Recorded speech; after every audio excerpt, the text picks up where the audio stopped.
Boa noite a todos, boa noite a todas. Hoje é segunda-feira, dia 5 de setembro. É tempo de caminhar com Jesus. Vamos todos caminhar com Jesus.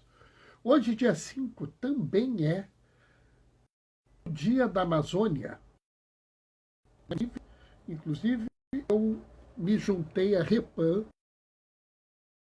para falar que eu voto pela Amazônia, eu voto pelos povos originários, eu voto pelos indígenas, eu voto pela fauna, eu voto pela flora, e eu voto por todos aqueles que zelam pela casa comum, zelam pela Mãe Terra, né?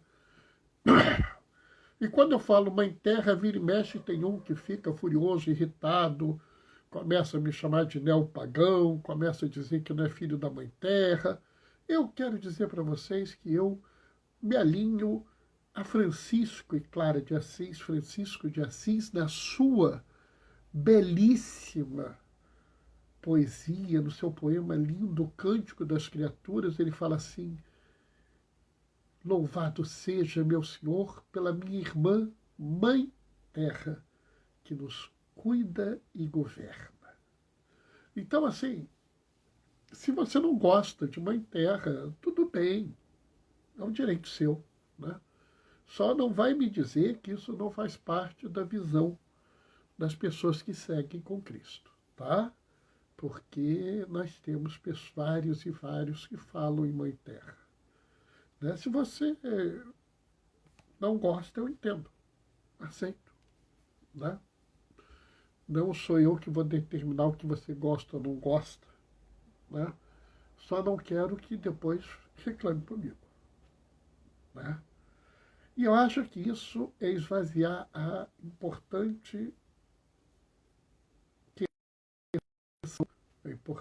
colocação pela Repan,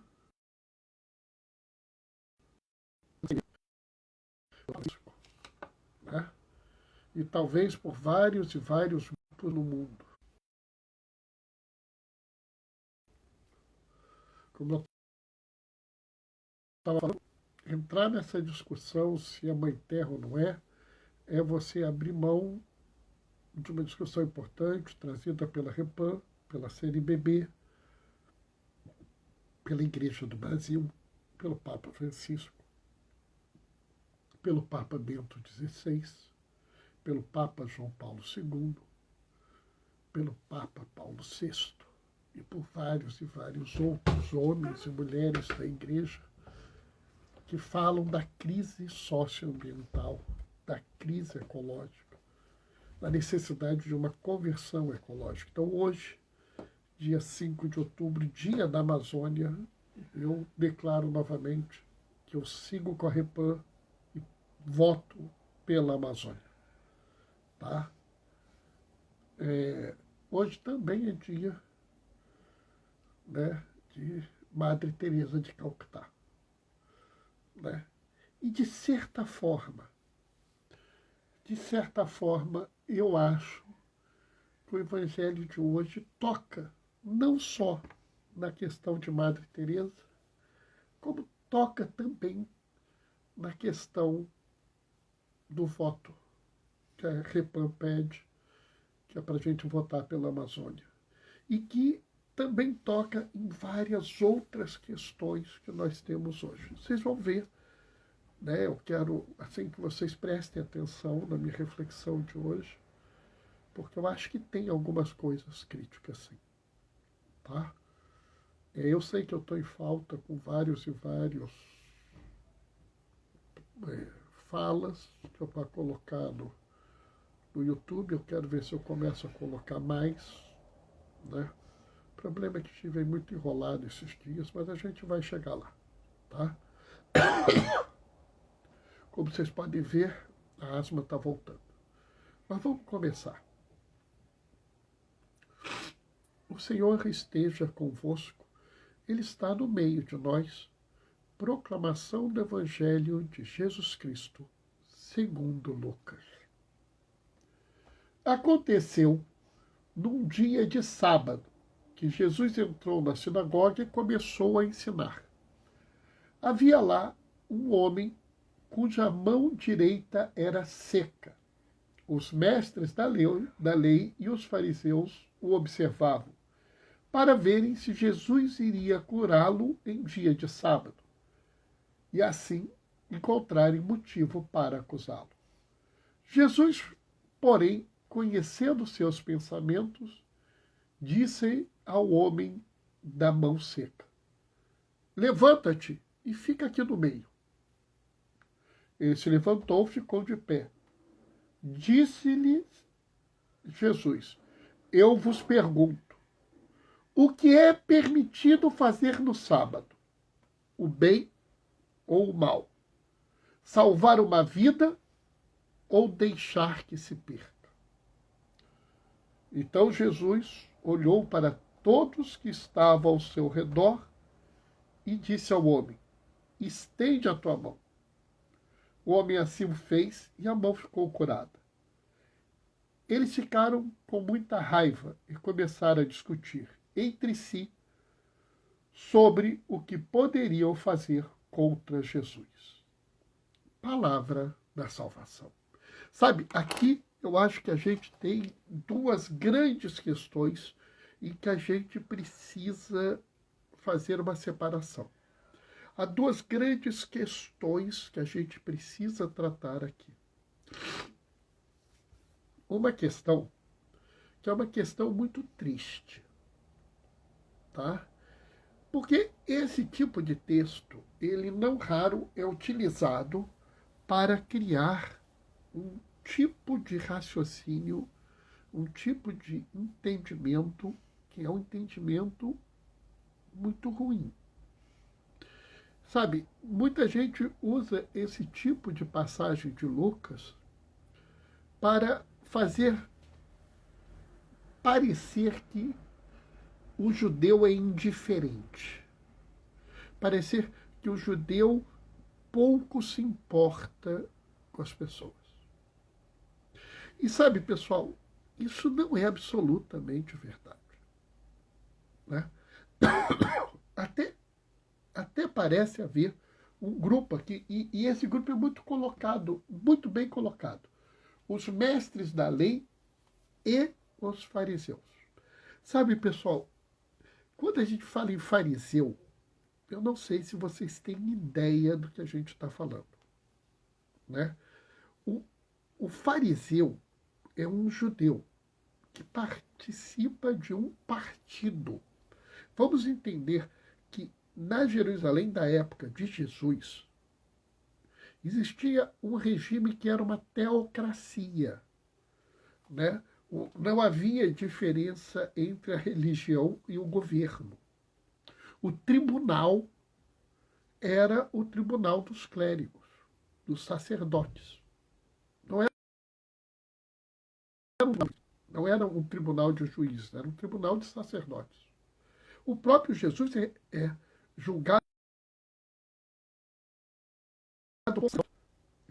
por sacerdotes e não por juízes.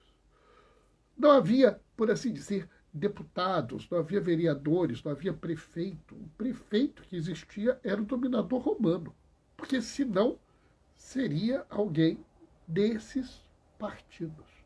Então, os fariseus eram um partido religioso, mas também eram um partido político. Os mestres da lei, eles, de certa forma, exerciam um papel semelhante, talvez um papel mais religioso do que político. Os fariseus e os saduceus não. Eram um partido político e religioso. Esse é talvez um grande problema quando você não separa, né, o Estado da religião, quando você não separa o governo da religião. É por isso que o Estado laico é tão bom, porque não mistura as coisas. Mas esse grupo que está se opondo a Jesus, ele não representa os judeus. Ele representa um grupo político que existia na época. Quem é indiferente não são os judeus. esse grupo. E mesmo dentro desse grupo, havia pessoas que eram, sim, sensíveis ao sofrimento, que eram, sim, abertas à mensagem de Jesus. Claramente, a gente sabe, por exemplo, que José de Arimateia era fariseu e era discípulo de Jesus. Havia outros fariseus discípulos de Jesus. Então, não vamos tornar as coisas simplesinhas, não vamos tornar as coisas como bem e mal. Judeu é mau e indiferente e os cristãos são bonzinhos. Não. Porque, pessoal, isso é a beira para a gente criar o discurso contra os judeus. Isso é começo de fazer um ataque aos judeus, é favorecer pensamentos contrários ao povo judeu.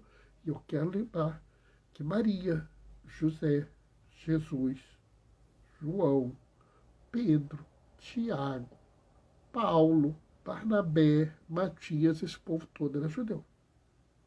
Né? Marta e Maria também eram judeus. Todas essas pessoas eram judias. Então, não vamos cair nesse tipo de argumento. Dito isso, a gente deve cair no segundo ponto. E esse segundo ponto, ele tem a ver com o primeiro. Claramente, o sabá, o princípio religioso do sabá, é um princípio-chave para os judeus. E o sabá era guardar o sétimo dia para Deus. Eu poderia dizer que o sabá é guardar um dia para Deus. É pegar um dia na sua semana e dar esse dia a Deus. Dar esse dia ao culto a Deus, ao estudo de Deus, ao entendimento de Deus, à sua relação com Deus. Se eu entender o sabá assim, eu posso dizer que no domingo eu estou fazendo um sabá.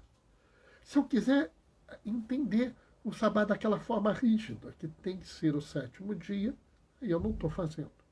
Mas para o judeu, o sabá é um momento onde você não deve fazer nada a não ser descansar e fazer os deveres religiosos.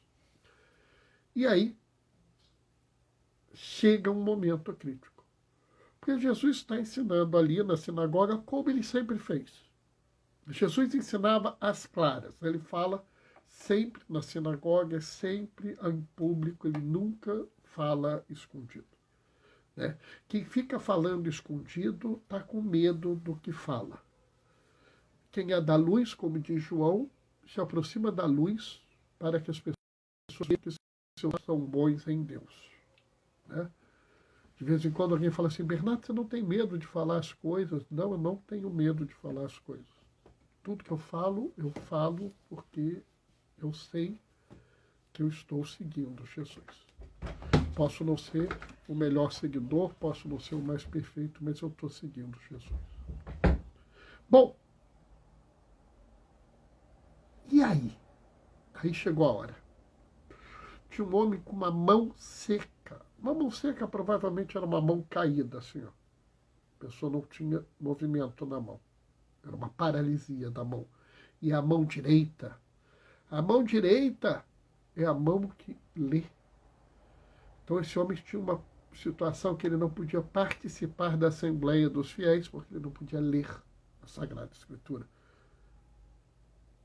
Lembra que nós estamos num Estado teocrático, então ele não era considerado sequer um cidadão de direito. Esse homem não tem uma doença de pouco tempo. Esse homem não ficou doente de ontem para hoje. Esse homem sofre, e sofre há muito tempo.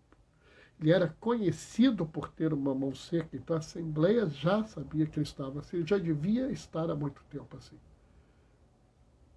E aí que, se eu entendo isso, eu devo pensar de um jeito diferente. Porque se uma pessoa sofre há pouco tempo, talvez seja aceitável que ela sofresse por mais algumas horas. Será que eu consigo me fazer entender? Vamos supor que eu torci o meu tornozelo hoje, estou com muita dor. Mas é hoje, é amanhã, daqui a 2 dias, passou a dor. Né? Então, se eu tiver com muita dor hoje, será que eu preciso de uma intervenção tão imediata assim? Claro, se o sofrimento for um sofrimento insuportável, uma coisa desesperadora, né? Eu mesmo, quando eu estou com crise de asma, às vezes eu fico com uma falta de ar desesperadora. Não é essa tossezinha boba que eu estou, não. E é claro, num sofrimento extremo, eu talvez precise de um atendimento. Mas aí até porque eu tenho um risco de vida. Mas se eu estiver só com uma tosse como eu estou agora, se eu estiver só com um pouquinho de falta de ar, que eu sei que vai passar daqui a 2 ou 3 dias, eu tenho urgência. Se esse homem tivesse com a sua mão paralisada tem 4, 5 horas, talvez ele pudesse esperar mais um pouco. Mas esse homem sofre há tempos. E nesse caso, muda, porque o sofrimento persistente precisa ser resolvido logo. Há uma urgência em fazer o bem. É necessário fazer o bem agora, não pode ficar para depois. Não pode ser daqui a um tempo, tem que ser agora. Tem que ser nesse momento, porque nós estamos sofrendo. E é por isso que Jesus faz a intervenção que ele faz. O que é lícito fazer no dia de sábado? Observa, já existe esse conceito na cabeça do judeu. Na cabeça do judeu já existe o conceito de há situações onde eu posso quebrar o sábado. O que é lícito fazer no sábado? O bem ou o mal, ou seja, existe uma ponderação. É lícito fazer no sábado o bem. O que é lícito fazer no sábado? Salvar uma vida ou deixar que ela se perca? Existe a ponderação de salvar a vida. Não é uma visão, como alguns querem passar, que os judeus no sábado não estão nem aí para nada. Não. Eles têm sim a preocupação em fazer o bem, eles têm sim a preocupação em salvar uma vida. Sabe, essa coisa de uma doutrina absolutamente rígida, absolutamente sem abertura para exceções, não existe, não faz parte da visão de nenhuma religião. Mesmo o sabá, talvez um dos princípios mais sagrados da religião judaica, permite que ele seja quebrado para fazer o bem. Permite que ele seja quebrado para salvar uma vida. Tanto é que Jesus pergunta isso para a Assembleia e não há ninguém que o questione. Nem mesmo os fariseus que se opunham a ele abertamente dizem, não, deixa morrer. Deixa morrer, não pode fazer o bem no sábado, não, tem que ficar parado. Nem eles, porque eles sabem que dentro mesmo da doutrina,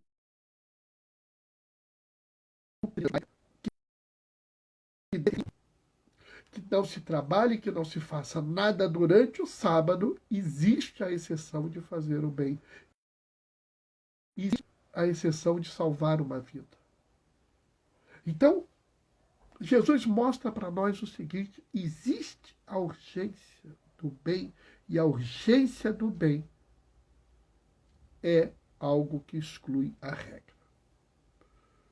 A urgência do bem é motivo para a gente excluir a regra da doutrina. Uma pessoa está com fome, dê de comer a pessoa. Uma pessoa está com sede, dê de beber essa pessoa. Mesmo que você tenha que quebrar regras. Mesmo que algumas coisas sejam contrárias à doutrina, nós iremos fazê-las se houver a urgência do bem. A urgência do bem é em si a doutrina do cuidado, a doutrina do amor, a doutrina do acolhimento, a doutrina de proteger as pessoas. Sabe, de certa forma, Madre Teresa de Calcutá fez isso. A sociedade onde ela vivia era uma sociedade de castas, onde algumas pessoas não tinham direito a nada. Algumas pessoas, se você colocasse elas dentro do hospital, elas seriam colocadas para fora, porque elas eram não merecedoras. Algumas pessoas não receberiam remédios. A bem da verdade, você não poderia sequer tocar nessas pessoas. Mas a urgência do bem existe. E se a urgência do bem existe, nós devemos cuidar, mesmo que quebremos a regra. É também a lógica hoje que a Repam fala, votemos pela Amazônia. Porque hoje a Amazônia está em perigo. Não só a mata, não só a mata. Os animais, não só os animais, os rios. Não só os rios, os indígenas. Não só os indígenas, os povos originários. Não só todos esses, mas nós que vivemos neste país e que dependemos também da Amazônia. E não só nós que vivemos nesse país, mas todo o planeta Terra. A Amazônia, ela segura o clima do planeta inteiro. Então, a urgência do bem de proteger a Amazônia, cuidar dela, votar por ela. Então, vamos assim entender que do mesmo jeito que Jesus, naquele sábado, curou o homem da mão seca indo contra as regras pela doutrina do bem, pela urgência do bem. Do mesmo jeito que Madre Teresa de Calcutá enfrentou tantas coisas terríveis, tanto sofrimento, tanta dor, ele o fez pela urgência do bem. E vocês, hoje, devem se preocupar com vossos irmãos, vossas irmãs, com a fauna, com a flora, com toda a casa comum, com a Mãe Terra. Não só na Amazônia, mas na sua cidade, pela urgência do bem. Bernardo, mas você está dizendo que cuidar da Amazônia, cuidar da casa comum, é a mesma coisa que cuidar das pessoas? Sim, porque não existe uma crise social e uma crise ambiental. Existe uma única crise socioambiental e que nós, que seguimos Jesus, amamos toda a criação. Não só os homens e mulheres, mas toda a criação, porque ela é sacramento do Criador. Então, sigamos o exemplo, sim, de Madre Teresa de Calcutá, que desafia todo um sistema pela urgência do bem.